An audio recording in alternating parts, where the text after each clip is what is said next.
Muy buenas tardes, bienvenidos a El Mundo Ahora de France 24. Yo soy Elena Lozano y todo lo que verá a continuación es noticia. Iniciamos.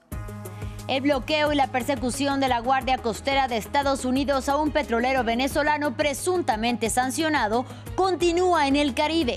Desde el 10 de diciembre, Washington ha incautado 2 buques sospechosos de transportar petróleo venezolano pese a las sanciones. Caracas afirma que Rusia le expresó su pleno respaldo ante el bloqueo.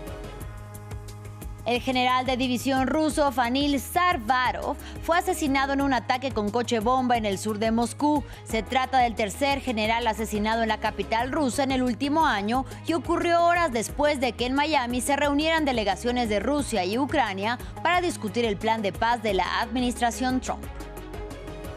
Al menos 3 personas murieron en un ataque con dron perpetrado por Israel en el sur del Líbano, con el que Tel Aviv continúa rompiendo casi a diario la tregua alcanzada en noviembre con Beirut. Según el ejército israelí, los ataques eran terroristas del grupo chií Hezbollah.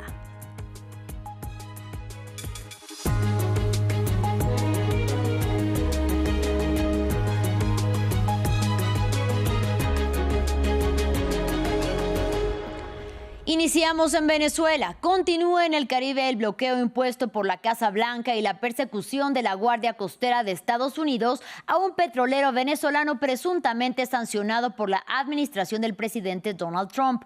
Desde el 10 de diciembre, Washington ha incautado 2 buques sospechosos de transportar petróleo venezolano en aguas caribeñas, y eso pese a las sanciones impuestas, y este sería el tercero en la lista. En respuesta, Caracas afirmó que su aliado Rusia le expresó su pleno respaldo ante el bloqueo y las acciones de la Unión Americana, que no ha cesado desde que inició en septiembre con ataques a supuestas narcolanchas en el Caribe, pero también en el Pacífico. Aquí todos los detalles.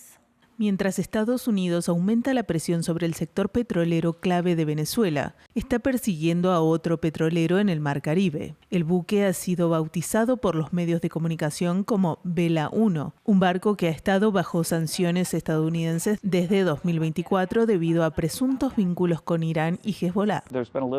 Ha habido cierta actividad en el mercado negro en el sector petrolero para acudir a países sancionados y obtener petróleo, y lo están consiguiendo para evitar las reformas que creemos que harían de los países un lugar mejor. Otro buque, que según expertos marítimos era el Century, fue abordado por el ejército estadounidense el sábado. Según el sitio web de transporte marítimo, Tanker Trackers acaba de recoger petróleo en Venezuela y se informó que se dirigía a China, mientras que un tercer buque supuestamente con destino a Irán fue abordado, decomisado e incautado por Estados Unidos el 10 de diciembre. En un comunicado en redes sociales, la vicepresidenta venezolana, Delcy Rodríguez, denunció las acciones de Washington. Venezuela condena el robo de petróleo venezolano, que constituye un grave acto de piratería internacional por parte del gobierno estadounidense. El domingo, Venezuela anunció la partida del Canopus Voyage, un buque tanquero fletado por Chevron que transporta crudo pesado venezolano hacia Estados Unidos, a pesar de las tensas relaciones entre ambos países. Washington ha reforzado su presencia militar en la región, mientras ataca supuestos barcos con droga que, según afirma sin presentar pruebas, transportan narcóticos a Estados Unidos, y amenaza con ataques terrestres en el suelo venezolano. En Ecuador, a 34 años y 8 meses de cárcel fueron condenados 11 de los 16 militares responsables de la desaparición forzada de 4 menores de edad en la ciudad de Guayaquil. En diciembre del 2024, los niños fueron hallados calcinados y con heridas de bala, luego de haber sido detenidos y llevados sin motivo aparente a un sitio desconocido por parte de los elementos castrenses, hecho que causó conmoción en la sociedad ecuatoriana. Otros 5 soldados se acogieron a una cooperación eficaz, por lo que se le redujo la pena y un teniente coronel fue absuelto. Nuestra corresponsal en Guayaquil, Carolina Mela, con los detalles. El tribunal declaró culpable de desaparición forzada a toda la patrulla, a los 16 militares que están implicados en este caso. Los juzgó con la pena máxima solicitada por el fiscal de 34 años y 8 meses de prisión para 11 de ellos y 30 meses para 5, que son los cooperantes del caso que ayudaron para poder esclarecer los detalles de lo que sucedió ese 8 de diciembre, cuando los 4 menores de edad, Nehemías, Steven, Ismael y Josué, fueron detenidos, capturados llevados al sur de Guayaquil por esta patrulla y después llevados hasta 1 hora y media hasta la localidad de Taura. El tribunal reconoció la violación de derechos humanos y de tortura a la que fueron sometidas los menores. En los exteriores de la corte, un grupo de manifestantes han estado acompañando todo este proceso y desde muy temprano han estado pendientes del resultado de esta audiencia que marca un hito en la historia de este país, pero que además también en la política de seguridad del gobierno de Daniel Noboa, que está basada sobre todo en la militarización de las calles. La sentencia también ordenó medidas de reparación y de no repetición. El tribunal dispuso las disculpas públicas en un medio de comunicación a nivel nacional, también una ceremonia de desagravio en la base aérea de Taura, también la colocación de una placa con los nombres de las víctimas y la implementación de capacitación que tenga que ser obligatoria en temas de derechos humanos para todo el personal militar, que tenga una carga mínima de 120 horas anuales y que además estén enfocadas en las intervenciones con civiles, niños, niñas y adolescentes y adultos mayores. Lo que sigue para las familias de los 4 niños es un largo proceso y es el proceso judicial por la muerte de sus 4 hijos.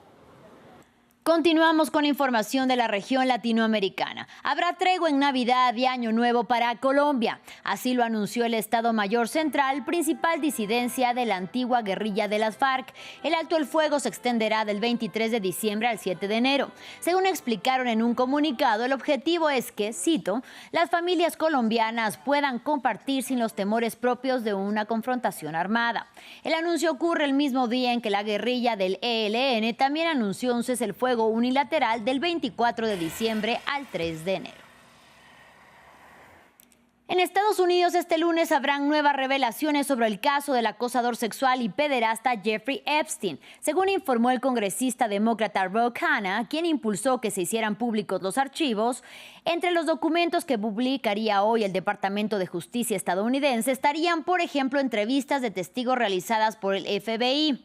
Esto ocurre luego de que este domingo el Departamento de Justicia volviera a publicar una fotografía de Donald Trump que habría retirado de los archivos divulgados el viernes. Maxime Pluvinet tiene todos los detalles. El archivo 468 fue restaurado a los archivos de donde desapareció sin explicación. El Departamento de Justicia publicó finalmente el domingo una fotografía de Donald Trump que había retirado de parte del archivo del delincuente sexual Jeffrey Epstein, hecho público el viernes. El departamento especificó que la imagen fue eliminada con el fin de confirmar que ninguna de las mujeres que aparecía fueran posibles víctimas, afirmando que no tenía nada que ver con el líder republicano. El Distrito Sur de Nueva York señaló una imagen del presidente Trump para una posible acción adicional con el fin de proteger a las víctimas. Por precaución, el Departamento de Justicia retiró temporalmente la imagen para una revisión adicional. Tras la revisión, se determinó que no hay evidencia de que en la fotografía aparezcan víctimas de Epstein y se volvió a publicar sin ninguna alteración ni censura.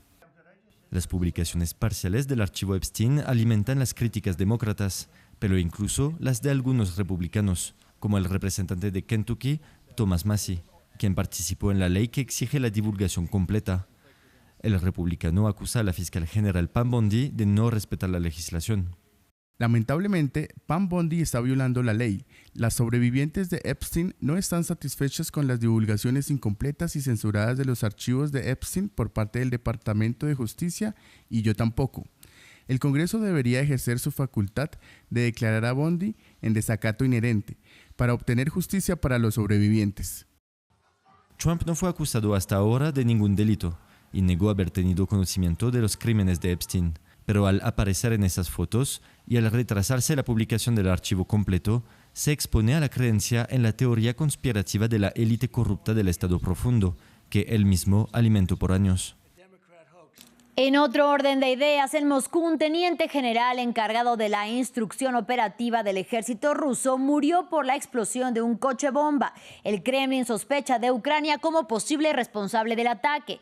El atentado, que ocurre horas después de discusiones entre Ucrania y Estados Unidos, además de Rusia y Europa en Miami, para intentar poner fin al conflicto que en febrero cumple 4 años de haber iniciado, pues dieron de qué hablar. Samuel Salgado Castro tiene todos los detalles.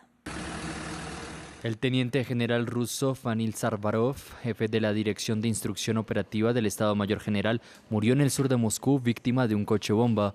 El Comité de Investigación ruso confirmó su muerte por heridas graves y publicó un video del vehículo destruido, con una puerta arrancada y sangre visible.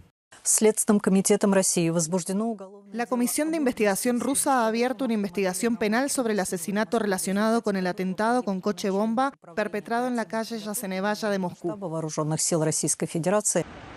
Los investigadores sospechan de los servicios especiales ucranianos, aunque Kiev no ha hecho comentarios.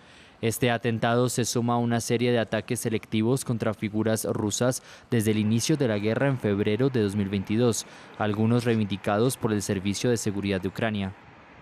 Paralelamente avanzan las discusiones de paz para poner fin al conflicto en Ucrania. Los enviados del gobierno estadounidense Jared Kushner y Steve Witkoff han negociado un plan de 20 puntos con ucranianos, rusos y europeos. Varias conversaciones tuvieron lugar el fin de semana en Miami.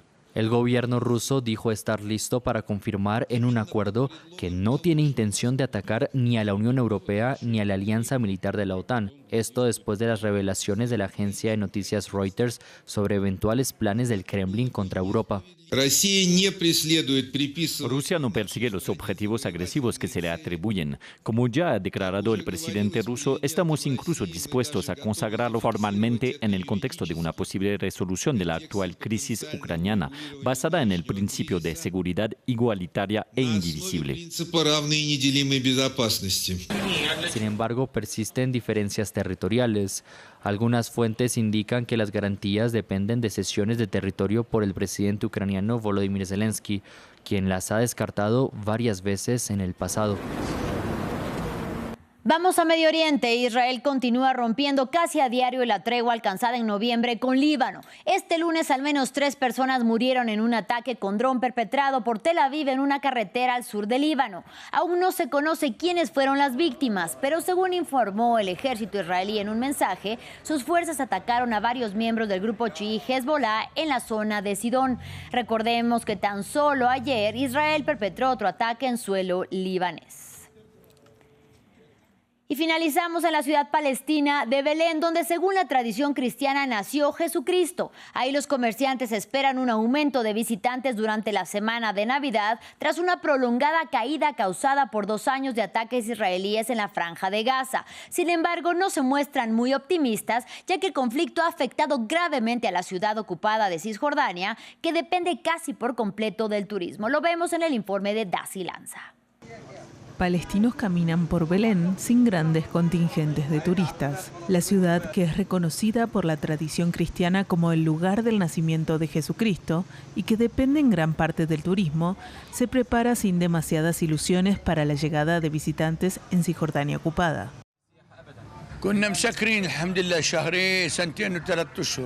Llevábamos 2 años y 3 meses encerrados en casa, y este año, cuando cesaron los combates, esperábamos que los turistas vinieran en diciembre y que hubiera reservas, pero no hemos visto nada. El sábado, la ciudad iluminó su árbol por primera vez desde que comenzó la guerra en Gaza en octubre de 2023. Situado a pocos metros de la iglesia de la Natividad en la Plaza del Pesebre, se ha convertido en un símbolo de esperanza. Pero parte de la población se prepara para un deterioro de la situación en el territorio ocupado por Israel. Quienes viven en Palestina saben que viven al día. No sabemos qué pasará en el futuro próximo. En cualquier momento algo podría pasar. La situación podría dar un vuelco total y empeorar mucho más. En Gaza, el otro territorio palestino, en octubre pasado, Israel y Hamás sellaron un acuerdo de cese el fuego que debía poner fin a 2 años de guerra. Pero este sigue siendo frágil. La actividad se limita a los ciudadanos comunes, residentes de Belén, pero la ciudad está prácticamente desprovista de turistas. Aunque las noticias informaron que la guerra había terminado, en realidad poco ha cambiado sobre el terreno. Además de que el avance de la colonización israelí continúa en Cisjordania. El Gabinete de Seguridad de Israel aprobó 19 nuevos asentamientos, según informó el ministro de Finanzas, Bezalel Smotrich, el domingo. Así llegamos al final de este espacio informativo. Gracias por su compañía y hasta la próxima.